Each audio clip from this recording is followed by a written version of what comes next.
안녕하세요. 림쌤의 10분 역사에 오신 걸 환영합니다. 저는 여러분의 역사학습 가이드 림쌤입니다.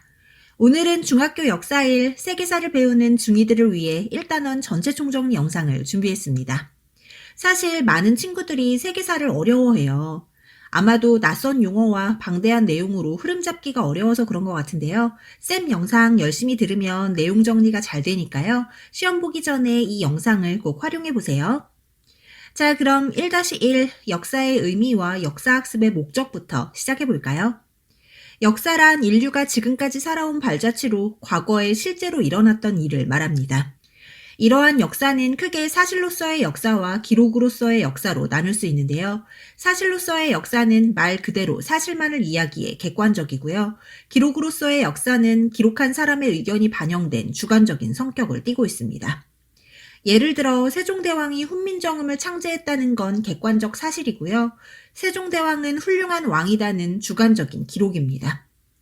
이렇게 역사적 사료를 두고 이것이 사실로서의 역사인지 기록으로서의 역사인지 구분할 수 있어야겠죠? 방금 제가 역사적 사료라는 표현을 썼는데요. 이 사료라는 건 문서나 비석, 생활도구 등 옛사람이 남긴 흔적을 말하고요. 이러한 사료는 역사 연구의 재료가 됩니다. 하지만 종종 가짜 사료도 있기 때문에 사료 비판의 과정이 꼭 필요하고요. 진짜 사료의 의미를 연구하는 것도 일종의 사료 비판이라고 볼 수 있습니다. 이러한 사료 비판은 역사가의 역할이고요. 역사가들의 입장에 따라 하나의 사실도 다양한 관점으로 비춰질 수 있습니다. 마지막으로 1-1에서의 핵심은 역사학습의 목적인데요. 역사를 배우는 이유는 현재의 모습을 이해하고 역사적 사실에서 교훈을 얻기 위함, 문화와 전통을 존중하는 마음을 배양하기 위함, 마지막으로 역사적 사고력을 증진해 문제 해결의 능력을 키우기 위함입니다. 자, 이렇게 1-1이 정리가 됐고요. 다음은 1-2 세계의 선사문화와 고대 문명을 정리해 볼게요. 먼저 인류의 출현입니다. 최초의 인류는 약 390만 년 전에 등장한 오스트랄로피테쿠스 아파렌시스로 이들의 가장 큰 특징은 직립보행입니다. 그리고 두 번째 인류는 약 250만 년 전에 등장한 호모 하빌리스로 이들은 도구를 제작해서 사용했다는 특징이 있습니다. 다음은 약 180만 년 전에 활동했던 호모 에렉투스인데요. 이들은 불과 언어를 사용했습니다.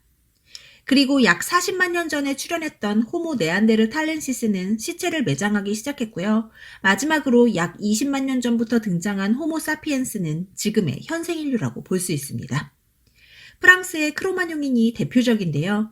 이들은 보다 정교한 석기와 뼈도구를 사용했고요. 동굴에 벽화를 그리기도 했습니다. 이러한 호모 사피엔스가 바로 대표적인 구석기인들인데요. 구석기에는 뗀석기를 도구로 사용했고요.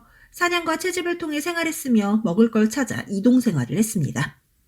그래서 이들은 주로 동굴이나 막집에서 살았고요.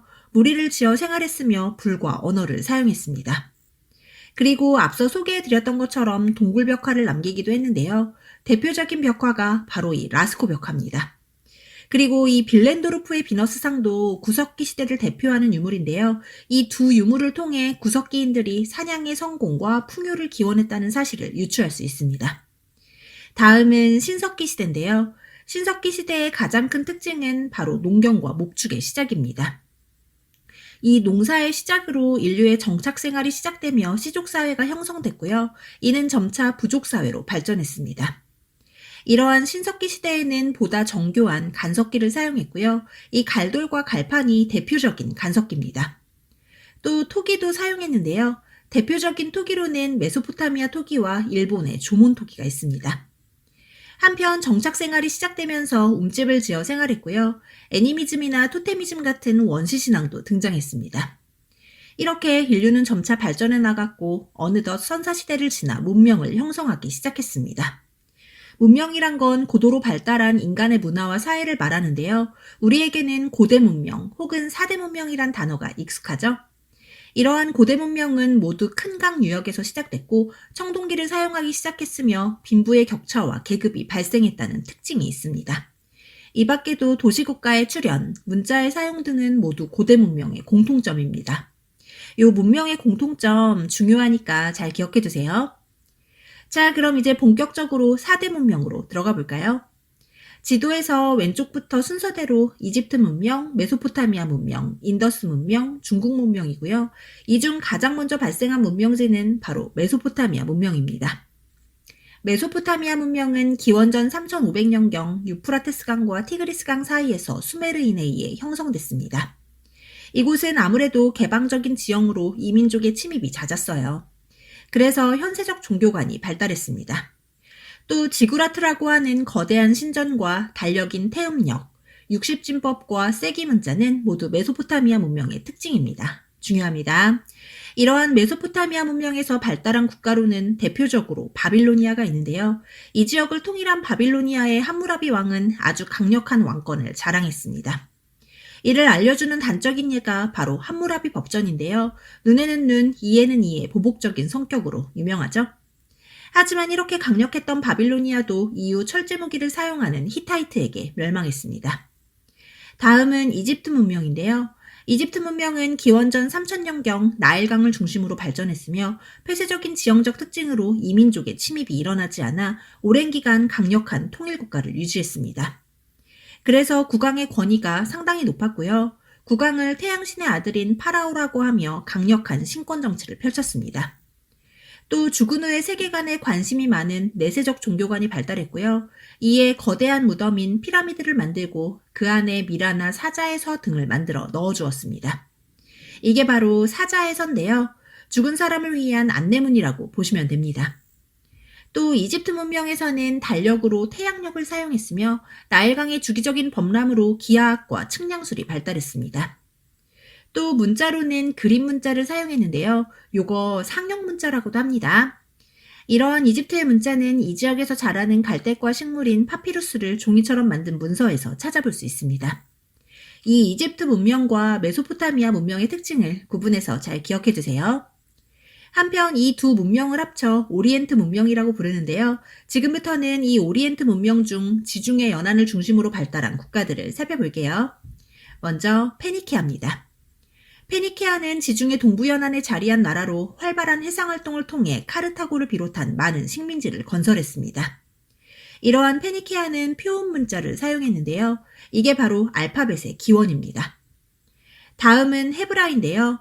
헤브라인은 지금의 팔레스타인 지방에 건설된 왕국으로 유일신 여호와를 섬기는 유대교를 믿었습니다.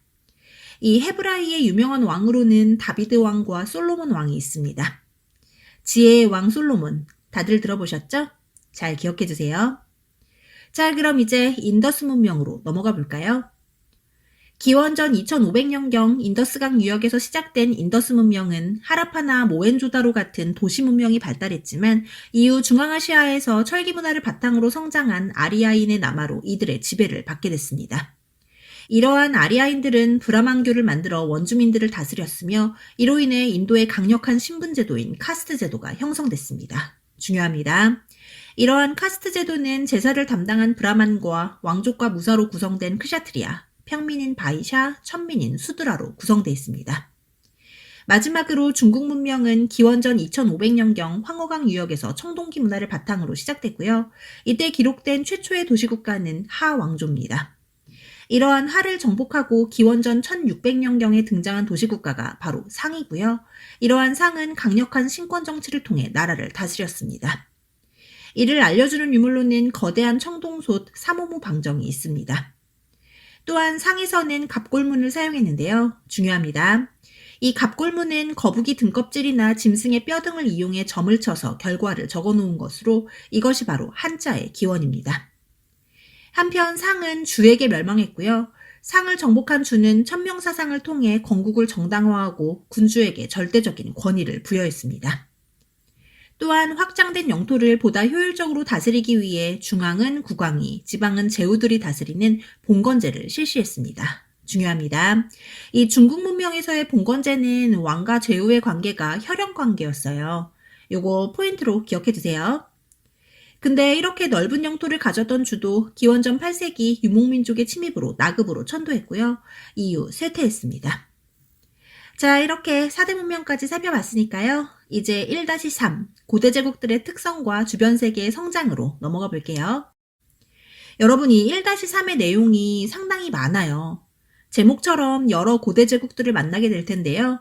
이 중 제일 먼저 만나볼 고대 국가는 바로 페르시아입니다. 페르시아는 오리엔트 지역을 통일했던 강력한 고대 제국인데요. 사실 페르시아가 등장하기 전에 오리엔트를 최초로 통일했던 나라가 있었습니다. 바로 아시리아인데요.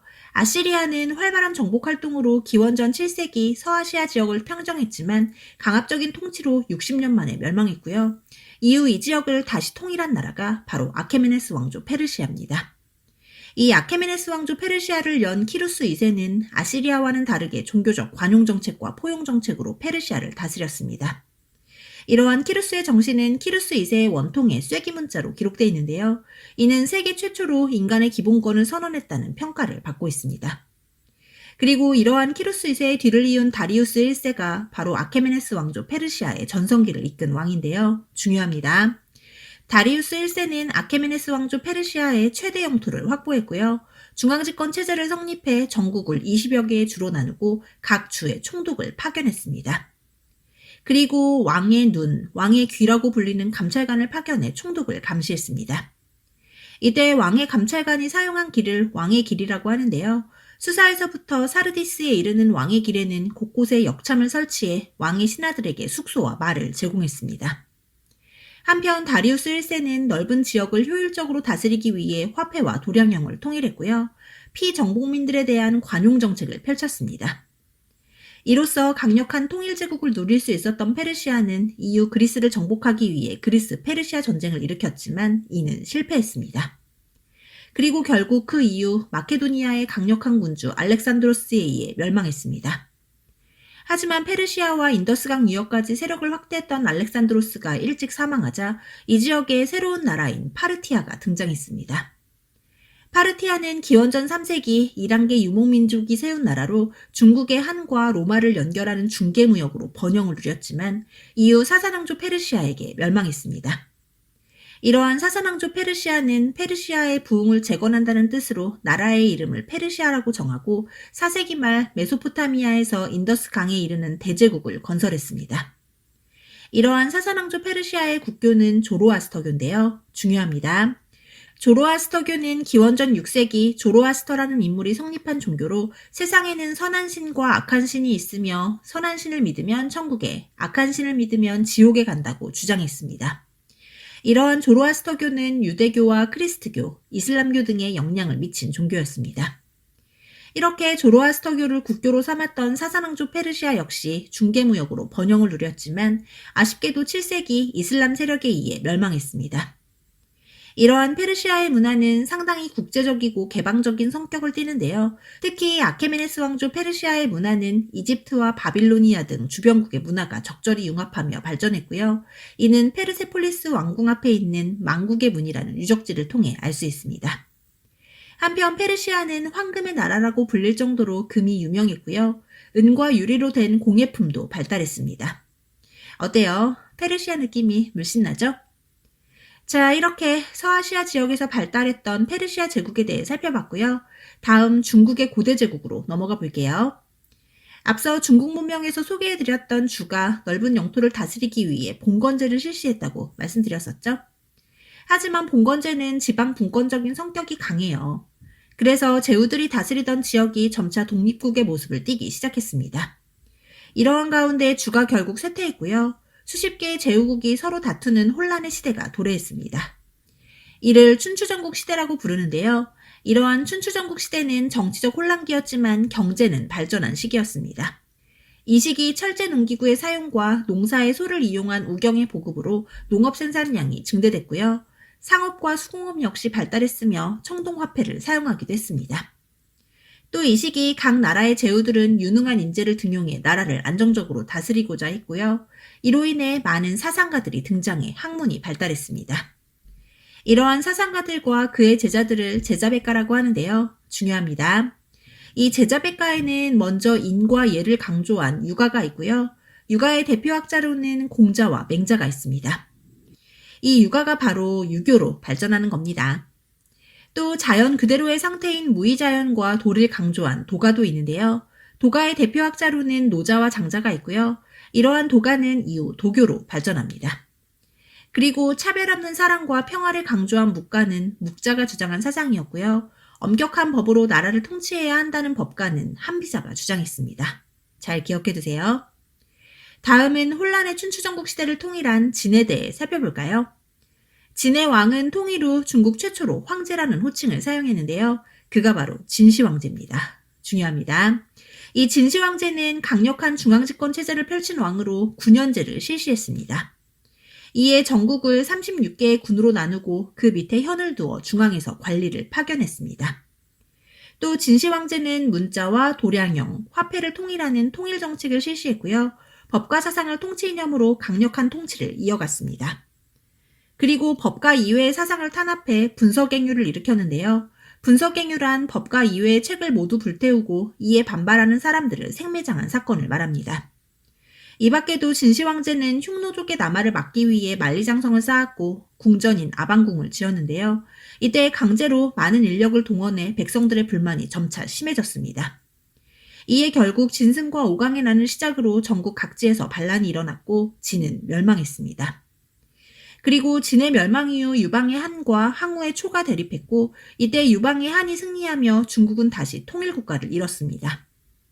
그리고 한은 군현제와 봉건제를 적절히 믹스한 군국제를 통치 방식으로 사용하다가 이후 한무제 때 다시 군현제를 실시해 중앙집권 체제를 강화했습니다. 이 한무제가 바로 한의 전성기를 이끈 왕인데요. 중요합니다. 한무제는 먼저 동중서의 건의를 받아들여 유교를 통치 이념으로 삼았고요. 교육기관인 태학을 설립했습니다. 거기에 정복전쟁을 통해 북쪽의 흉노제국을 정벌했고요. 남으로는 베트남 북부까지 영토를 확장했습니다. 그리고 우리의 고조선 역시 한무제에게 멸망했습니다. 이 밖에도 한무제 때 장건의 서역 파견이 계기가 되며 비단길이 열렸는데요. 이때 개척된 비단길은 중국에서 서역을 잇는 동서교역로로 자리 잡게 됩니다. 하지만 한무제가 영토를 확장하는 과정에서 국가재정이 고갈됐고 이에 소금과 철의 전매제를 실시하기도 했습니다. 이렇게 한의 전성기를 이끌었던 한무제가 사망하자 한이 혼란해졌고 이 틈을 타 왕망이 한을 무너뜨리고 신을 세웠습니다. 하지만 신은 곧 멸망했고요. 다시 한이 일어났는데요. 이때 한을 후한이라고 부릅니다. 한편 한은 경제적으로도 크게 발달해 농업 생산량이 급증하고 수공업이 발달했고요. 질 좋은 비단과 칠기, 옥제품 등을 많이 생산했습니다. 하지만 한 말기 지방호족 세력이 확대되며 왕권이 약화됐고 농민 반란인 황건적의 난이 일어나는 등 위기가 찾아왔고요. 이에 결국 한은 위초고 3국으로 분열됐습니다. 이러한 한은 문화도 많이 발달한 나라였는데요. 먼저 유학, 특히 훈고학이 발달했고요. 종이를 만드는 기술인 제지술 역시 발달했습니다. 또 역사서의 편찬도 두드러지는데요. 이때의 역사서로는 사마천의 사기와 반고의 한서가 유명합니다.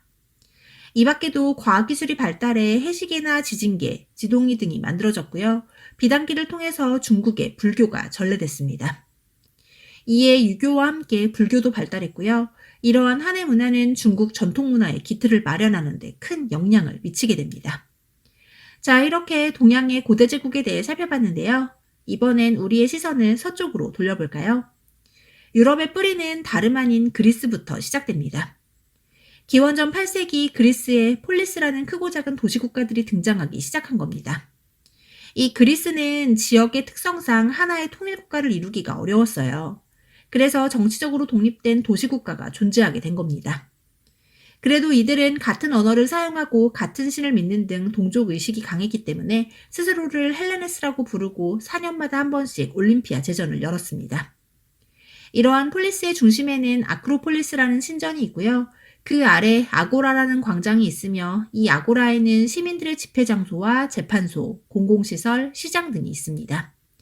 이러한 그리스 지역의 가장 대표적인 폴리스는 바로 아테네와 스파르타인데요. 아테네는 활발한 해상활동으로 부를 축적한 평민들이 정치에 참여하면서 민주정치가 발달한 곳입니다. 이러한 아테네 민주정치의 발달 과정을 잠시만 살펴보면 먼저 솔론 시대 때는 시민들의 재산 정도에 따라 참정권을 부여했고요. 이에 불만의 목소리가 높아지며 독재자인 참주가 등장했습니다. 그리고 클레이스테네스 때 독재자를 견지하는 도편 추방제를 실시했는데요. 중요합니다. 도편 추방제란 아테네의 민주정치를 상징적으로 보여주는 제도로 독재자가 될 가능성이 있는 사람의 이름을 도자기 파편에 적어 최다 득표자를 10년 동안 아테네에서 추방하는 제도입니다. 이러한 아테네의 민주정치의 전성기를 이끈 건 페리클레스고요. 페리클레스는 모든 사람은 법 앞에 평등하고 모든 시민은 권력이 있는 개인의 능력이 중시되는 사회를 강조했습니다. 이러한 아테네의 민주정치는 직접 민주정치로 모든 시민이 민회에 참여해 국가의 중대사를 결정했지만 여자와 노예, 외국인에게는 제한을 둔 제한적 민주정치였다는 한계도 가지고 있습니다. 한편 또 다른 그리스 폴리스 국가인 스파르타는 강력한 군사 통치를 바탕으로 한 엄격하고 폐쇄적인 국가였습니다. 이러한 스파르타의 시민들은 용감한 전사로서의 의무를 가지고 있었습니다. 이렇게 색깔이 다른 아테네와 스파르타는 그리스 페르시아 전쟁 이후 대립하기 시작해 아테네를 중심으로 한 델로스 동맹과 스파르타를 중심으로 한 펠로폰네소스 동맹이 충돌한 펠로폰네소스 전쟁이 일어났습니다. 그리고 결국 이 전쟁으로 그리스의 폴리스가 쇠퇴했고 이후 이들은 마케도니아에게 무너졌습니다. 이러한 그리스에는 상당히 인간중심적이고 합리적인 문화가 발달했는데요. 이 시대의 문학작품으로는 호메로스의 일리아드와 오디세이아가 있고요. 역사 분야에서는 헤로도토스의 역사와 펠로폰네소스 전쟁에 대해 저술한 투키디데스가 있습니다. 또 건축과 조각에서는 균형 잡힌 아름다움이 특징인데요. 파르테논 신전과 그리스 조각상들을 통해 이를 알 수 있습니다. 이게 바로 파르테논 신전인데요. 아테네의 페리클레스 시대에 만들어진 이 신전은 역사적으로 가장 아름다운 건축물로 손꼽히고 있습니다. 이 밖에도 학문에서는 진리의 상대성을 주장한 소피스트와 진리의 절대성을 주장한 소크라테스, 소크라테스의 제자로 공화국이라는 저서를 남긴 플라톤, 인간은 사회적 동물이라는 유명한 말을 남긴 아리스토텔레스 등 우리에게 잘 알려져 있는 고대학자들이 모두 그리스 폴리스의 인물들입니다. 이렇게 쟁쟁한 학자들을 많이 배출했던 그리스는 결국 마케도니아에 의해 멸망했고요. 이렇게 그리스를 정복한 마케도니아의 군주 알렉산드로스는 활발한 정복전쟁으로 동방원정을 떠나 아케메네스 왕조 페르시아를 멸망시키고 인도의 인더스강 유역까지 진출했습니다. 중요합니다. 그리고 정복지마다 건설한 도시에 알렉산드리아라는 이름을 붙이고 그리스 문화를 보급하며 동서 융합 정책을 펼쳤는데요. 이러한 알렉산드로스의 노력으로 그리스 문화가 확산되고 그리스 문화와 동방 문화가 결합한 헬레니즘 문화가 발달했습니다. 이러한 헬레니즘 문화는 개방적인 세계 시민주의를 강조했고요. 개인의 행복을 추구하는 개인주의적 성향을 띠고 있습니다. 또 이 시기 발달한 철학은 스토아 학파와 에피쿠로스 학파로 나눌 수 있는데요. 스토아 학파는 금욕과 이성적인 삶을, 에피쿠로스 학파는 정신적인 쾌락을 강조했습니다. 그리고 자연과학 분야에서는 기하학 원론을 쓴 유클리드와 유레카를 외친 아르키메데스, 지구의 둘레를 계산한 에라토스테네스 등이 모두 헬레니즘 시대를 대표하는 과학자들입니다. 또 예술에서는 인간의 감정을 보다 사실적이고 생동감 넘치게 표현했는데요. 대표적인 작품으로는 밀로의 비너스상과 라오콘상이 있습니다. 자, 이렇게 그리스와 헬레니즘 시대까지 살펴봤고요. 마지막으로 고대 유럽의 상징인 로마로 넘어가 볼게요.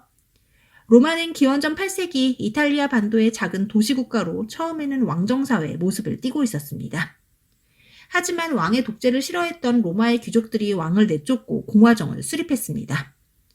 공화정이란 여러 사람에게 주권이 있는 공동의 정치 형태로 초기의 로마의 공화정은 철저히 귀족 중심이었습니다. 그래서 귀족들의 통치기구인 원로원과 원로원에서 뽑은 집정관 2명이 로마의 행정을 총괄했습니다. 하지만 이후 전쟁에서 공을 세운 평민들이 참정권을 요구하면서 로마의 공화정은 점차 변화했는데요. 평민들이 평민의 대표인 호민관을 뽑고 민회를 조직해 목소리를 내기 시작하면서 로마의 공화정은 귀족과 평민이 균형을 이루며 발전했습니다. 하지만 이는 포에니 전쟁 이후 변질되기 시작했는데요. 중요합니다. 포에니 전쟁은 기원전 3세기 로마와 카르타고가 지중해에 패권을 두고 벌인 전쟁이고요. 이 전쟁에서 승리해 많은 포로를 얻은 로마의 귀족들은 라티푼디움이라는 대농장을 소유해 부를 누렸고요. 이에 로마의 자영농이 몰락했습니다. 이러한 자영농의 몰락을 막기 위해 당시 호민관이었던 그라쿠스 형제가 개혁을 시도했지만 결국 실패했고요. 이후 로마는 힘있는 군인 정치가들의 세력 다툼으로 혼란에 빠지게 됩니다. 이때 이러한 혼란을 수습한 사람이 바로 카이사르인데요. 카이사르는 갈리아 원정에서 큰 공을 세우며 세력을 떨친 인물입니다. 하지만 이러한 카이사르에게 권력이 집중되는 걸 견제했던 공화파가 결국 카이사르를 암살했고요. 이후 카이사르의 양자인 옥타비아누스가 그의 라이벌인 안토니우스를 누르고 카이사르의 뒤를 이어 모든 권력을 장악했습니다. 하지만 옥타비아누스는 귀족들을 의식해 권력을 장악하고도 독재 정치를 하지 않았고요. 이에 옥타비아누스는 로마 원로원으로부터 존엄한 자라는 뜻의 아우구스투스라는 칭호를 받게 됩니다. 중요합니다. 이러한 옥타비아누스는 사실상 로마의 황제고요. 이때부터 로마의 제정이 시작돼 약 200년간 로마는 전성기를 누리게 됩니다. 이를 로마의 평화시대라고 부르는데요. 하지만 시간이 갈수록 군대의 반란으로 황제가 자주 교체되고 게르만족 등 이민족의 침입이 잦아지자 로마가 쇠퇴하기 시작했습니다. 그리고 이후 디오클레티아누스와 콘스탄티누스 대제 등 로마의 부흥을 위해 노력하는 황제들이 등장했는데요. 특히 콘스탄티누스 대제는 좀 중요합니다. 콘스탄티누스 대제는 크리스트교를 공인하고 수도를 비잔티움으로 이전해 수도의 이름을 콘스탄티노폴리스라고 바꾸며 로마의 부흥을 꾀했지만 결국 로마는 동서로 분열됐고요. 이후 서로마 제국은 게르만족의 침입을 받아 멸망했습니다. 이렇게 오랜 기간 번영을 누렸던 로마는 거대한 제국을 유지하는 과정에서 법률과 건축 등 실용적인 문화가 발달했습니다. 이러한 로마의 법률로는 공화정 초기에 12표법이 있고요. 이는 이후 모든 사람들에게 적용되는 만민법으로 발전했습니다. 그리고 이후 동로마 제국의 유스티니아누스 황제에 의해 유스티니아누스 법전으로 집대성됐습니다. 한편 로마의 실용적인 성격을 엿볼 수 있는 건축물로는 콜로세움과 개선문, 판테온 신전, 공중 목욕탕 등이 있고요. 발달된 도로망과 튼튼한 교량, 수도교 등을 통해 뛰어난 토목공사 능력을 엿볼 수 있습니다. 이렇게 실용적인 문화가 발달했던 로마에서는 새로운 종교도 탄생했는데요. 바로 크리스트교입니다. 중요합니다. 크리스트교는 로마의 지배 아래에 있던 팔레스타인 지방의 예수에 의해 탄생했는데요. 예수는 유대교의 선민사상과 형식적인 신앙을 비판하며 내면의 참다운 신앙과 영혼의 구원을 강조했습니다. 하지만 이러한 예수를 따르는 사람이 점차 많아지자 로마 제국은 예수를 정치적 선동자로 몰아 처형했고요. 예수의 죽음 후 그의 부활을 믿는 베드로와 바울 등에 의해 로마 곳곳에 크리스트교가 전파됐습니다. 특히 여성과 하층민 등 소외된 사람들을 중심으로 확산됐던 크리스트교는 약 300년간 로마 제국의 박해를 받았고요. 이에 크리스트교를 믿는 사람들은 카타콤 등에 숨어 예배를 드려야 했습니다. 하지만 크리스트교의 전파를 멈추지 않았던 많은 이들의 노력으로 마침내 콘스탄티누스 대제 때 밀라노 칙령을 통해 로마 황제의 공인을 받았고요. 4세기 말 데오도시우스 황제 때 로마 제국의 국교로 자리 잡았습니다. 이러한 크리스트교는 지금도 세계 4대 종교로 자리하고 있죠. 자, 이렇게 로마와 크리스트교를 끝으로 1단원이 끝났는데요. 여기까지 따라오시느라 정말 고생하셨습니다. 우리 친구들 세계사 많이 어렵죠? 그래도 자꾸자꾸 반복하다 보면 익숙해지고 쉬워지니까요. 틈날 때마다 이 영상 틀어두고 계속 시청해보세요. 그럼 아마도 어느덧 머릿속에 쏙쏙 들어와 있을 거예요. 그리고 보다 자세한 내용을 원하는 친구들은 쌤의 세부 강의를 참고해주세요. 그럼 오늘도 정말 고생 많으셨고요. 구독과 좋아요는 언제나 감사드립니다. 그럼 안녕, 뿅!